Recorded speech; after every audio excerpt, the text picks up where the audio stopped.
solo a ti, Señor.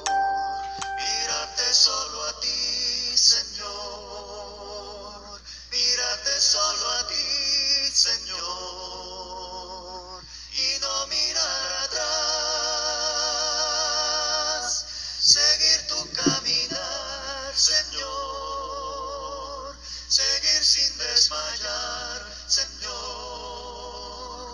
Mostrarme ante tu altar, Señor, y no mirar atrás. Seguirte solo a ti, Señor. Seguirte solo a ti, Señor. Seguirte solo a ti, Señor, y no mirar atrás. Seguir tu caminar, Señor. Seguir sin desmayar, Señor. Postrarme ante tu altar, Señor, y no mirar atrás. Servirte solo a ti, Señor. Servirte solo a ti, Señor. Servirte solo a ti, Señor, y no mirar atrás. Seguir tu caminar, Señor. Seguir sin desmayar, Señor.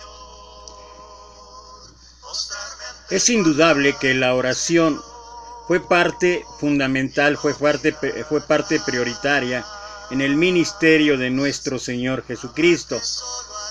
En cada uno de los evangelios narrados por Mateo, Marcos, Lucas y Juan, vemos la importancia que Jesús dio a la oración.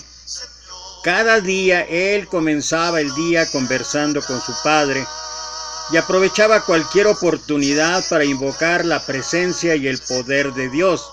Esa es una de las razones por las cuales el ministerio de nuestro Señor fue un ministerio de grandes enseñanzas, de grandes milagros, de grandes prodigios, porque fundamentalmente su Padre siempre estaba con él. Es increíble ver cómo es que a veces oraba solo, como lo vemos ahí en Marcos capítulo 1, versículo 35. En otras ocasiones lo hizo acompañado, como vemos en Juan capítulo 11, versículo 41 y 42. Oraba antes de comer, como lo vemos en Lucas capítulo 24, versículo 30, e incluso después de sanar, como vemos en Lucas capítulo 5, versículo 12 al 16. Es indudable entonces que la oración tenía o tuvo un lugar especial en su vida, y eso es una de las grandes enseñanzas que debe de existir para nosotros, independientemente de que ahí en el Sermón del Monte Él nos dio la instrucción precisa en cuanto a cuál debería ser la mecánica para orar, el procedimiento y todo lo que se requiere y se necesita para estar constantemente en oración. Pero es indudable que la oración como enseñanza debería ser algo práctico, algo cotidiano en nuestra vida. Aquí en Juan capítulo 17, que es el pasaje que nos ocupa el día de hoy, la oración más extensa de Jesús es esta, la que aparece aquí en Juan 17, es la más extensa en la Biblia. Esto es justo al final de su ministerio en la tierra.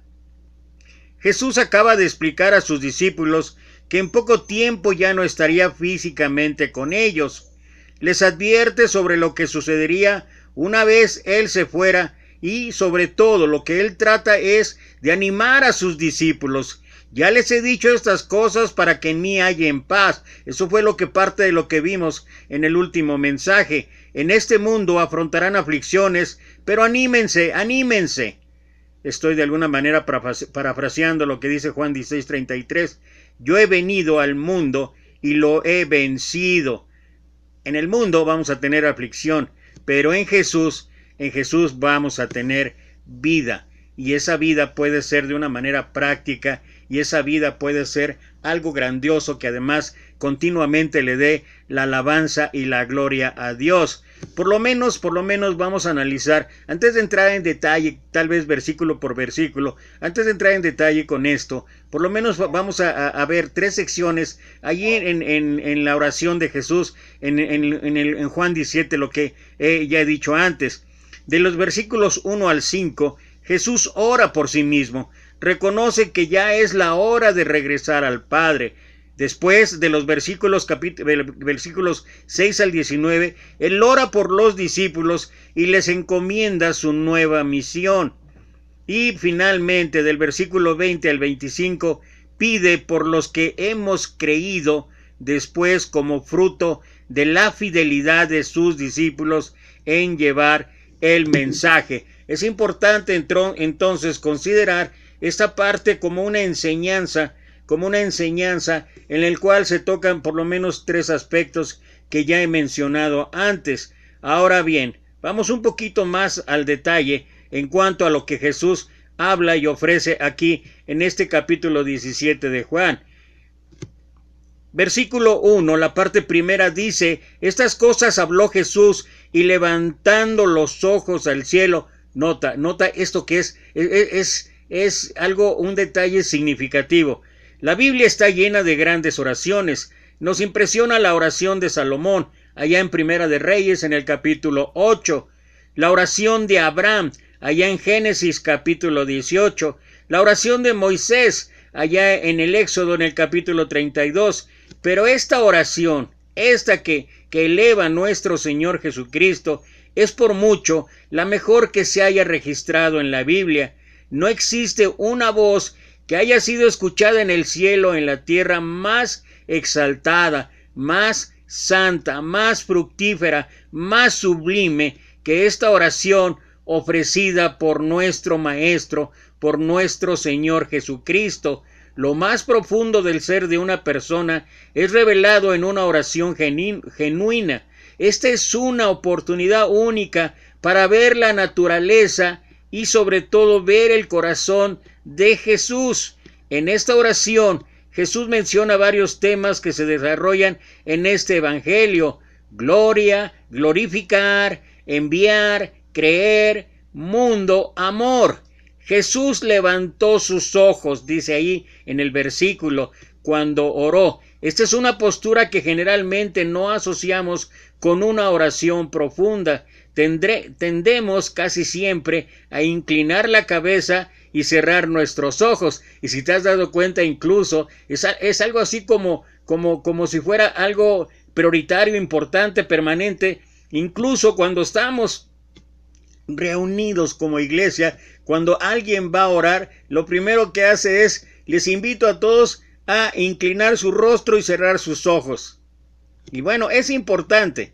Tendemos a inclinar la cabeza y cerrar nuestros ojos. Esto nos muestra que no debemos confundir las costumbres no esenciales de la oración con los aspectos esenciales en la oración. ¿Te acuerdas la oración de Daniel? Cuando incluso le fue prohibido que él orara. Dice que con las ventanas abiertas, hincado, viendo al cielo y estirando los brazos, él empezó a orar. Y aquí lo que vemos es que nuestro Señor Jesús, en esta oración, en esta enseñanza que nos está demostrando, Él levantó los ojos. Si tú vas allá en Hebreos, capítulo 12 de Hebreos, ahí a partir del versículo 14, cuando habla que levantar las manos y mover las rodillas paralizadas, y entonces puede uno tener una comunicación con el Padre. Finalmente es una posición, no quiere decir que tenga que ser necesariamente una regla, pero es importante de vez en cuando, como dice el Salmo 21, alzaré mis ojos a los montes, ¿de dónde vendrá mi socorro? Creo que esa posición de oración es una de las que uno puede reconocer la grandeza, uno puede ver la magnificencia, uno puede ver la magnitud del poder, de la soberanía, pero sobre todo del amor de Dios. Jesús pide ser glorificado. Padre, la hora ha llegado, glorifica a tu Hijo para que también tu Hijo te glorifique a ti. Antes, la hora de su glorificación, iniciando con su muerte, no había llegado todavía. Esto es desde el principio, en las bodas de Caná, cuando él le dijo a su madre: mi tiempo aún no ha llegado, mi hora aún no ha llegado. Ahora sí, ahora la hora ha llegado. Entonces, él pide que Dios lo glorifique a él. Jesús ora primero por sí mismo, pero su petición no es para nada egoísta. Su preocupación por él mismo es realmente una preocupación para darle toda la honra y la gloria a Dios. No habrá gloria para el Padre si el sacrificio de Jesús no es aceptado o si el Hijo no es restaurado al lugar que le pertenece, en presencia de la gloria del Padre. Eso significaría que la misión divina había sido un fracaso, los propósitos de la gracia por siempre derrotados, y esto es lo que no quería nuestro Señor. En la cruz, lo que glorificará al Hijo, la cruz es la total humillación para el mundo, pero un instrumento para glorificar en los ojos de Dios. Y qué increíble que en ese momento, y aún muchos años después, todavía se piense que la cruz no era el mejor camino. No era el mejor camino para lograr la redención de la humanidad. No era el mejor camino para lograr la reconciliación con Dios, que era suficiente con todo lo que él había enseñado, con lo que hubiera seguido enseñando y que hubiera sido despedido a lo mejor con honores, tal como lo hacemos con mucha gente hoy en día. ¿Cómo glorifica la cruz al Padre? El Hijo glorificó al Padre revelando la soberanía de Dios sobre el mal. Esto que narra o que puedes tú ver y buscar ahí en Colosenses capítulo 2 a partir del versículo 12, donde habla que la cruz fue el máximo señalamiento de victoria de parte de Dios. La compasión de Dios por los hombres y la finalidad de la redención de los creyentes. Después, versículos 2 y 3, dice: Jesús habla de la fuente y la naturaleza de la vida eterna, como le has dado potestad sobre toda carne, para que dé vida eterna a todos los que le diste. Y esta es la vida eterna, y nota esto que está en el versículo 3, es importante: que te conozcan a ti, el único Dios verdadero, y a Jesucristo a quien has enviado. Y aquí vale la pena otra vez hacer la reflexión que he mencionado en varios mensajes anteriores. Esto es lo que realmente nos debería de interesar. Cuando uno ve en la Escritura la palabra conocer, no solamente se habla, puede referirse en el caso de Adán y Eva, y en muchos otros casos conocer o conoció es la intimidad, es tal vez las relaciones sexuales, pero más que nada lo que se debe de notar es que esto es una comunión íntima. Y cuando nuestro Señor, nuestro Maestro, habla de que te conozcan a ti, lo que Él está diciendo realmente es que cada uno de nosotros debería tener una comunicación, debería tener una comunión íntima con Dios. Debería uno desarrollar una relación personal con Dios, una relación individual con Dios. Y cuando uno es capaz de verdad de tener una relación personal con Dios, con todo lo que esto significa, entonces va a ser más fácil la comunión entre nosotros. Eso es lo que podríamos resumir de los dos grandes mandamientos, donde el Maestro dijo que se resume la ley y las profetas: amarás a Dios con todo tu corazón, y el segundo, amarás a tu prójimo como a ti mismo. Cuando logramos tener una comunión personal individual con Dios, las cosas van a cambiar en muchas maneras. Nuestra perspectiva de vida se vuelve totalmente diferente, y creo que uno de los mensajes que debería existir en todos aquellos que compartimos acerca de la palabra de Dios, acerca de lo que dice Dios, es enseñar a la gente, es mostrar a la gente, es compartir con la gente que ellos deben tener una relación personal con Dios, una relación individual con Dios. Y cuando se logra este propósito, créanme, no tenemos entonces que estar exhortando frecuentemente a que lleguen el domingo a la iglesia, no tenemos que estar exhortando frecuentemente a que de verdad ofrenden conforme a lo que es la voluntad de Dios. No tenemos algunas otras cosas más, y creo que se reducirían en gran manera las exhortaciones de amonestación amonestación, las amonestaciones de reprensión y todo lo demás. ¿Por qué? Porque cada uno de nosotros aprendería que lo primero en nuestra vida tiene que ser Dios. Y eso es lo que nuestro Señor está hablando, que te conozcan a ti. Y ese es el mensaje para aquellos que somos discípulos de Cristo. Tener una relación personal a través de conocer cada día más a nuestro Señor, para conocer más cada día a Dios.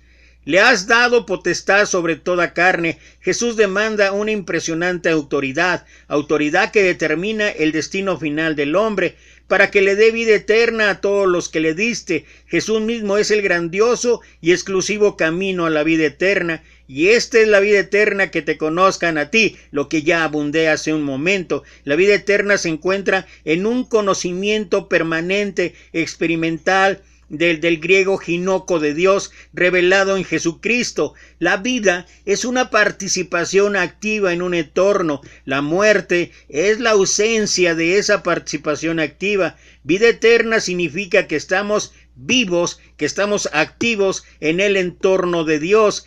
Si nuestras vidas no son dominadas por Dios y el entorno espiritual, tenemos la misma vida que los animales y estamos muertos para Dios y su entorno. Versículos 4 y 5. La petición es una vez más establecida, llena de fe. Glorifícame, decía el Maestro. Yo te he glorificado en la tierra, he acabado la obra que me diste que hiciese. Ahora pues, Padre, glorifícame tú al lado tuyo, con aquella gloria que tuve contigo antes que el mundo fuese. Jesús, con una confianza y seguridad divina, ve la obra en la cruz ya terminada. Esta oración no podría venir de Jesús si Él no fuera el mismo Dios, el mismo Jehová, igual que el Padre. En Isaías 42, 8 y 48, 11, Jehová proclama que no comparte su gloria con nadie. Si el Padre y el Hijo comparten su gloria, ambos deben ser Jehová. Y esto tiene que ver con la enseñanza de la gran Trinidad. Dios Padre, Dios Hijo y Dios Espíritu Santo. Cada uno con diferentes, si pudiéramos llamarle en un lenguaje terrenal, cada uno con diferentes funciones, diferentes características, cualidades, como quiera que sea la manera de interpretar esto. Pero lo cierto es que estamos hablando de un Dios trino, Dios Padre, Dios Hijo y Dios Espíritu Santo. Jesús habla de su misión entre los discípulos y de cómo la recibieron. Eso es lo que habla versículos 6 al 8. He manifestado tu nombre a los hombres que del mundo me diste. Tuyos eran y me los diste y han guardado tu palabra. Ahora han conocido que todas las cosas que me has dado proceden de ti, porque las palabras que me diste les has dado y ellos las recibieron, y has conocido verdaderamente que salí de ti y han creído que tú me enviaste. Eso es lo que hablan los versículos 6 al 8. Habiendo enseñado y fortalecido a los discípulos tanto como pudo en la víspera de la desesperanza. Era un momento difícil, lleno de contrastes en ese momento. Jesús ahora hace algo grandioso. Él los encomienda al Padre en oración.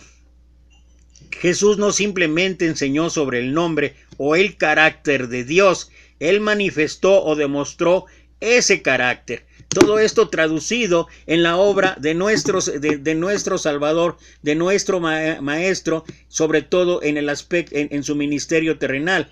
Han guardado tu palabra. Cuando pensamos en todos los fracasos y decepciones de los discípulos, esta es una valoración amable de nuestro Maestro. Él les juzga, pero les juzga con generosidad. Puede ser que no entiendan todo, pero creen en el origen divino de Jesús y Él en sus enseñanzas. Después, versículos 9 y 10, yo ruego por ellos, no ruego por el mundo, sino por los que me diste, porque tuyos son, y todo lo mío es tuyo, y tuyo mío, y he sido glorificado en ellos. Cuando Jesús habla o dice, no ruego por el mundo, no es que no le interese la situación del mundo, porque allá en Juan capítulo 3, versículo 16, porque de tal manera amó Dios al mundo, o sea, a todos, ¿verdad? Que ha dado a su Hijo unigénito, para que todo aquel que en Él cree no se pierda, mas tenga vida eterna. Entonces, no es que no estuviera o no le interesara el mundo, no es que no le interese la situación que vivimos día a día, es porque se estaba enfocando en ese momento en sus propios discípulos. La enseñanza en primera instancia era para ellos, era por la situación que estaban pasando, era por las circunstancias que pronto se presentarían, circunstancias difíciles, circunstancias duras, circunstancias que incluso hicieron flaquear a algunos de ellos. Él estaba orando por el instrumento que estaba creando, a través del cual él alcanzaría el mundo. Y esa es la razón por lo cual cuando inició la iglesia, ¿verdad? Cuando inició la iglesia allá en Hechos capítulo 2, versículos desde el 38 en específico, cuando estaba todo el pueblo compungido por lo que habían hecho, y que Pedro les dijo: arrepentíos y bautícense en el nombre de Jesucristo para perdón de sus pecados y para que reciban el don del Espíritu Santo. Y a partir de ahí las cosas fueron totalmente como aquí las está planteando el Señor, porque a partir de ahí dice o habla cómo era la vida allá en la iglesia del Nuevo Testamento. En sus inicios dice que perseveraban en la doctrina de los apóstoles. Por eso es que el Señor estaba aquí en esta oración pidiendo por sus discípulos en particular, porque ellos iban a ser la parte desde donde iba a extenderse toda la iglesia allá en el primer siglo. Todo lo mío es tuyo y lo tuyo mío, es lo que habla el Señor. Cualquiera puede decir que Dios el Padre, lo mío es tuyo, pero solo Jesús puede decir lo tuyo es mío. He sido glorificado en ellos. Nadie más que Jesús debe ser glorificado en el creyente. Algunos líderes tienen la tendencia, y esto es algo cierto, no es el objeto de señalar, de juzgar, pero es cierto esto. Algunos líderes tienen algunos líderes tienen la tendencia de glorificarse a sí mismo en sus seguidores, pero la honra solamente debe ser para el maestro. Y esto es cierto, y no tenemos por qué ofendernos ni cerrar los ojos. Muchos de nosotros, incluso en la iglesia de Cristo, los que intentamos seguir la sana doctrina, a veces sin voluntaria o involuntariamente, cuando nos damos cuenta, lo que estamos haciendo realmente es buscar el reconocimiento personal en cuanto a sabiduría, en cuanto a conocimiento, en cuanto a elocuencia, en cuanto a profundidad de la madurez, en cuanto al escudriño de las escrituras, y realmente lo que acaba haciendo es estar prácticamente jalando la mirada, la atención de la gente hacia uno mismo, y esto está totalmente incorrecto. ¿Por qué? Porque la honra y la gloria solamente son para nuestro Señor. Versículos 11 y 12. Y ya no estoy en el mundo, mas estos están en el mundo, y yo voy a ti, Padre Santo, a los que me has dado, guárdalos en tu nombre, para que sean uno, así como nosotros, cuando estaba con ellos en el mundo, yo los guardaba en tu nombre, a los que me diste yo los guardé, y ninguno de ellos se perdió, sino el hijo de perdición, para que la escritura se cumpliese. Obviamente se está refiriendo, dentro de sus primeros 12 apóstoles, se está refiriendo aquí en el caso específico del hijo de perdición a la traición de Judas. Padre Santo, a los que me has dado, guárdalos en tu nombre. Esa es la súplica. Esa es la súplica primera de Jesús en esta parte, en esta porción de la Escritura. La base de la petición de Jesús está arraigada en el nombre, o sea, en el carácter de Dios. Dios es glorificado al completarse su obra en cada uno de nosotros. En primera instancia, los apóstoles, los discípulos, y después para todos los que anhelamos ser discípulos hoy en día. El que continuemos en Jesús no se deja a nuestro esfuerzo solamente. El mundo, la carne y el diablo son tan poderosos, tan penetrantes y tan seductivos que nunca podríamos permanecer por nuestros propios esfuerzos. Si continuamos con Jesús es porque Él ha orado por nosotros. Padre, guárdalos. Era la súplica de nuestro Salvador. Cuando Jesús mantuvo al grupo apostólico junto y a salvo durante su ministerio aquí en la tierra, Él ora para que se continúe guardando. Hubo solo una excepción a la obra de Jesús de guardar a sus discípulos, esto es, en Judas. Esto fue porque en el cumplimiento de la profecía, Judas era el hijo de la perdición, el que fue destinado para el mal y la destrucción. La frase denota un personaje abandonado, uno finalmente perdido y entregado al mal. Y quiero hacer un breve comentario aquí, ahora que he estado escudriñando, investigando, que veo de diversos autores, que me gusta en realidad de veras la investigación, y cuando comparto muchos pasajes, muchas porciones de todo lo que he investigado. No es que me vuelva un copión o no, la forma de predicar aquí a través de línea es totalmente diferente a la forma de predicar cuando uno está en contacto directo con los oyentes. Quienes me conocen saben que lo he hecho siempre así, pero ahorita es un trabajo de investigación y de verdad qué interesante resulta, o qué importante resulta, de veras, para poner comprensión. Hace unos días alguien me preguntó cómo es que murió Judas, y si tú vas ahí en Mateo y comparas el pasaje con el que está en el libro de los Hechos capítulo 1, te invito a que lo reflexiones, te invito a que lo veas, porque pareciera ser una contradicción y pareciera ser el argumento suficiente para decir, ya ven cómo la Biblia también tiene errores. No es cierto,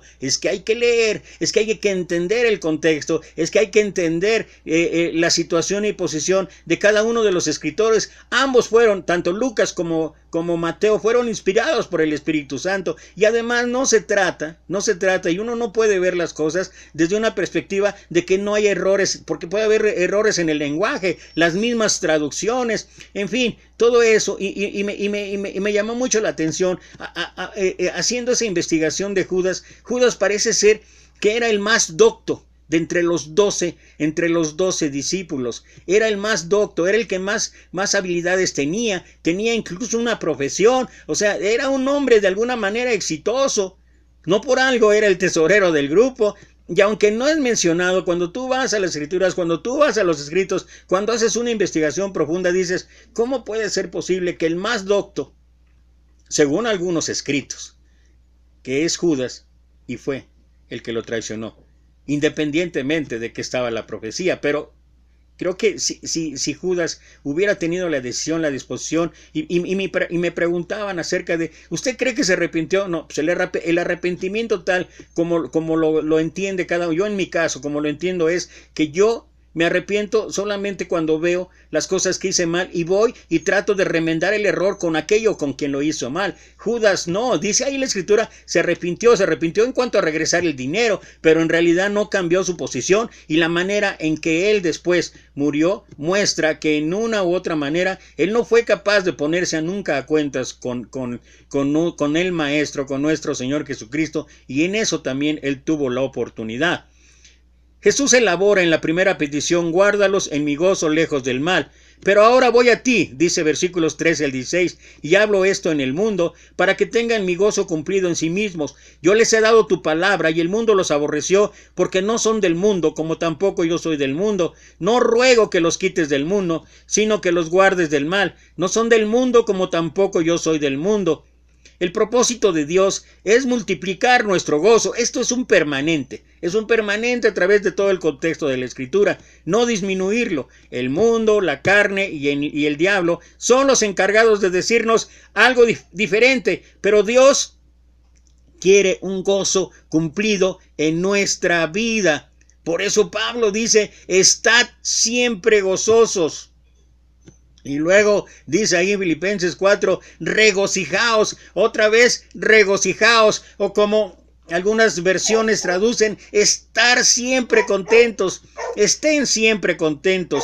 El gozo de Jesús siempre será una leve chispa en el creyente carnal. El verdadero gozo viene cuando uno permanece en el Maestro. Esta oración de Jesús nos previene en contra de buscar un refugio en un aislamiento cristiano, en monasterios modernos. Nuestra meta es estar en el mundo, pero no ser del mundo o del maligno, así como un barco está en el océano, pero sin permitir que el océano esté en el barco. Es un poquito para entender por qué es que Jesús habla de que no los voy a quitar del mundo, sino que los guardes del mal.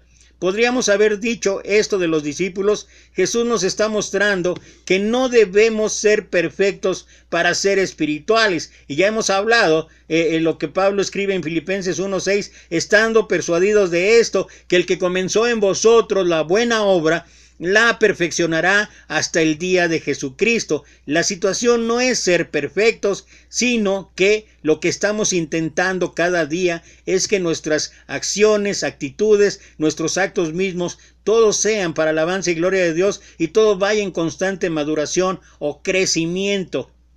La segunda petición: santifícalos en tu verdad. Tu palabra es verdad. Como tú me has enviado al mundo, así yo los he enviado al mundo, y por ellos yo me santifico a mí mismo, para que también ellos sean santificados en la verdad. Santifícalos significa ser apartados, esa es la palabra santo, para el uso y gozo especial de Dios. Eso implica santidad, ser apartados de la corrupción de este mundo, ser apartados de la corrupción del mundo y para el uso de Dios. Por eso Pablo dice en Romanos 12:2, no os conforméis a este mundo, o sea, no tomen forma de este mundo, sino transformaos por medio de la renovación de vuestro entendimiento, para que comprobéis cuál sea la buena voluntad de Dios, que es además agradable y perfecta. Jesús no nada más dejó los discípulos para que se santificaran a sí mismo, Él oró por su santificación. Este proceso, así como el de ser guardados, no nos es dejado para que lo hagamos solos, es una obra de Dios, no en nosotros y a través de nosotros.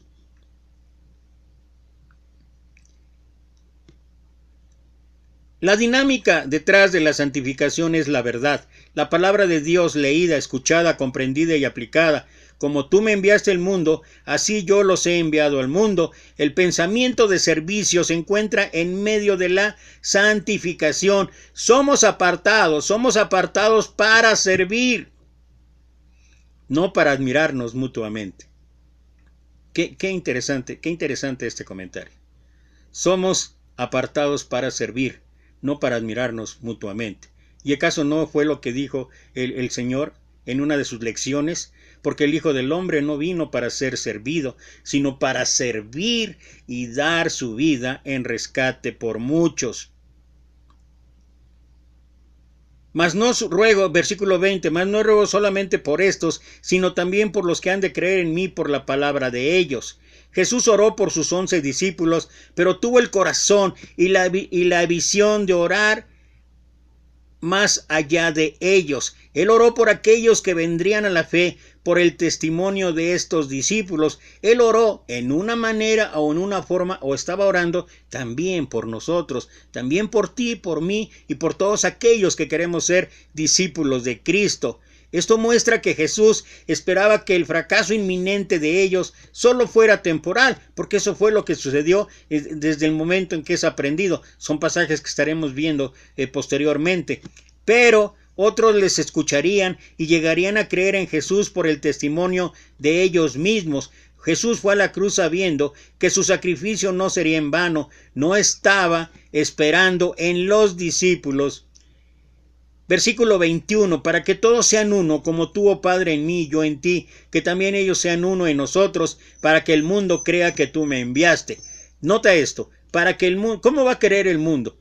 Cuando realmente haya una unidad verdadera en el pueblo de Dios. Esa es una de las formas, esa es una de las maneras por las cuales el Señor habló allí en Juan capítulo 13, versículo 34 y 35. Un mandamiento nuevo os doy, que os améis unos a otros como yo os he amado, que también os améis unos a otros. En esto conocerán que son mis discípulos. ¿En qué, Señor Jesús? En que se amaren unos a otros como yo los he amado.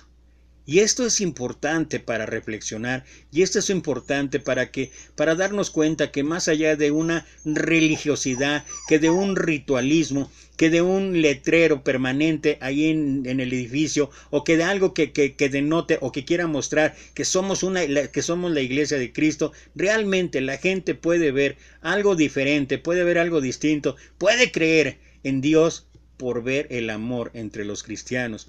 Y si a veces ese amor no es patente, no solamente en el momento de reunión, no solamente en el día domingo, sino que a través cada uno en su localidad, cada uno en su casa, en su habitación, cada uno en el lugar donde venga. Si el mundo puede ver que hay una comunión verdadera entre los cristianos, entonces dice aquí que ellos van a creer. Jesús se imagina esa gran multitud delante del trono de Dios, de cada raza, de cada lengua, de cada clase y estrato social, y ora para que puedan sobreponerse a sus diferentes culturas y entiendan su unidad. Jesús no oró por uniformidad ni por una unidad institucional entre creyentes, sino por una dinámica personal de unidad, reuniendo la rica diversidad de la iglesia. Yo creo que esto también es importante de considerar, sobre todo para darnos cuenta que el hecho de que haya unidad no quiere decir que no haya diferencias,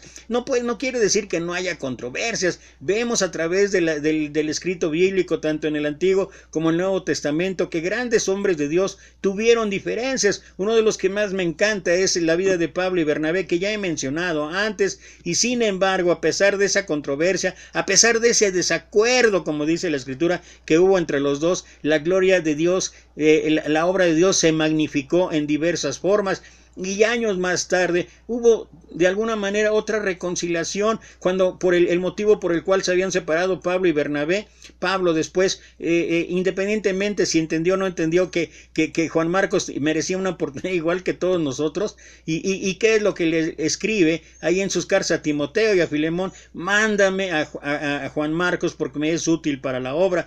Entonces, no estamos hablando de una unidad perfecta en un sentido, estamos hablando de una unidad en que, a pesar de las diferencias de opinión, no estoy hablando de asuntos doctrinales, diferencias de opinión, a pesar de las diferencias en ópticas en cuanto a cualquier situación en torno a la iglesia, a pesar de todo ello, exista y prevalezca el amor, prevalezca la unidad entre nosotros. La uniformidad busca reunir al trigo y la cizaña. No puede ser hecho. Unidad de instituciones no asegura una unidad de espíritu. Debemos creer que esta oración fue contestada y que la iglesia es una. Nuestra falta es no reconocer y no caminar por ese hecho. Los estándares de unidad por los que Jesús ora son demasiado altos. La unidad espiritual de los cristianos está ligada con la manera que la iglesia presenta a Jesús al mundo. El fundamento de nuestra unidad es el mismo fundamento de la unidad entre el Padre y el Hijo, equipo de personas. Todos estamos en el mismo nivel en la cruz. Y finalmente, ya voy a terminar, ya me volví a extender: la gloria que me diste yo les he dado, para que sean uno, así como nosotros somos unos.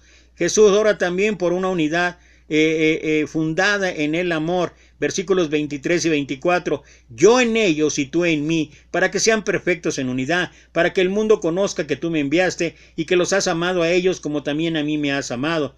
Padre, aquellos que me has dado, quiero que donde yo estoy, también ellos estén conmigo, para que vean mi gloria que me has dado, porque me has amado desde antes de la fundación del mundo. Y finalmente, la triunfante conclusión en la oración de nuestro Maestro, de nuestro Salvador, es versículos 25 y 26: Padre justo, el mundo no te ha conocido, pero yo te he conocido, y estos han conocido que tú me enviaste, y les he dado a conocer tu nombre, y yo lo daré a conocer aún, para que el amor con que me has amado esté en ellos, y yo en ellos. Y yo creo, Jesús está próximo a llegar a la cruz, y Él está lleno de fe y de triunfo. La batalla está adelante, pero ya Él la enfrenta como un conquistador. Fíjate la actitud, una actitud que tú regresas al Antiguo Testamento y tú ves ese muchacho imberbe, por tener una forma de referirnos a David. Tú ves ese muchacho imberbe, que no era un guerrero, que no era parte del ejército de Saúl. Tú ves ese muchacho ir a enfrentar a Goliat con toda la seguridad, con toda la confianza que va a salir triunfador. ¿Por qué? Porque iba en el nombre de Dios, en el Dios de los ejércitos vivientes. Y cada uno de nosotros puede enfrentar sus propias batallas. ¿Qué pues diríamos a esto? Si Dios es por nosotros, ¿quién contra nosotros? Y Jesús en esta última parte está autenticando o autentificando, cualquiera de la forma que se tenga que decir correcta, su triunfo. Aunque todo el mundo decía que él estaba equivocado, Jesús sabía que él estaba en lo correcto. La mente de Jesús no estaba ya en ese momento ensombrecida por confusión o temor. La oración concluye con el gran secreto de la vida cristiana, Jesús y su amor morando en cada uno de los creyentes que quieran ser discípulos del Maestro. Creo que esta oración, una de las más bellas en la Escritura, nos muestra que realmente somos más que vencedores. ¿Sabes por qué? Porque Dios está de nuestro lado. Porque el Maestro está de nuestro lado. Porque el Maestro se encargó de reconciliarnos con Dios. Porque el Maestro cargó sobre él el pecado, la culpa de todos nosotros, de toda la humanidad. Y es increíble que de ese gran regalo muchos no quieran participar o no lo quieran hacer a la manera que el Señor dice, y que cada quien haya escogido o siga escogiendo el camino que más le agrade, el camino que más le halague, el camino que le llene realmente el oído. Y las cosas no son así. Para triunfar se requiere sacrificio. Para triunfar se requiere compromiso. Para triunfar se requiere responsabilidad. Y para triunfar se requiere una convicción, una fe, una certeza de que en Dios, que en Cristo Jesús, somos más que vencedores. Esa es la enorme lección de esta oración en Juan capítulo 17. Gracias otra vez. Por la gracia de Dios, el día de ayer me tocó visita a hospital, por eso no pude grabar mensaje. Sigo en el proceso de mis ojos. Probablemente el día 10 de septiembre, que es la cita ya en el hospital, pueda ya tener la certeza de qué va a pasar. Si ya me vuelvo el pirata Morgan o no sé, pero todo está en el control de Dios. Y yo alegre y gozoso, en verdad. Esto que vi, esto que estuve estudiando y que estuve analizando y todo, es para mí primero. A través del sacrificio se logra el triunfo. Y yo sé que independientemente de cuál sea la situación en mi salud y sobre todo en respecto a mis ojos, yo sé que en Dios somos más que vencedores. Por eso te animo en estos tiempos de aflicción, de pandemia y todo, recuerda, en Dios somos más que vencedores. Y esta oración del Maestro en Juan capítulo 17 es un poema que verdaderamente puede ser traducido en nuestras vidas. Así es que si la gracia de Dios lo permite, estaremos todavía cada día al filo de las 12, 1 de la tarde, no lo sé, depende mucho de los compromisos y situaciones que he tenido, pero con todo el amor para estar compartiendo esto que es para la honra y la gloria de Dios, no para los likes, no para el me gusta, es para la honra y la gloria de Dios. Y si esto puede ser de edificación para tu vida, gloria a Dios. Solamente la gloria a Dios. Gracias otra vez, te mando 1,000,000 de bendiciones y nos vemos pronto.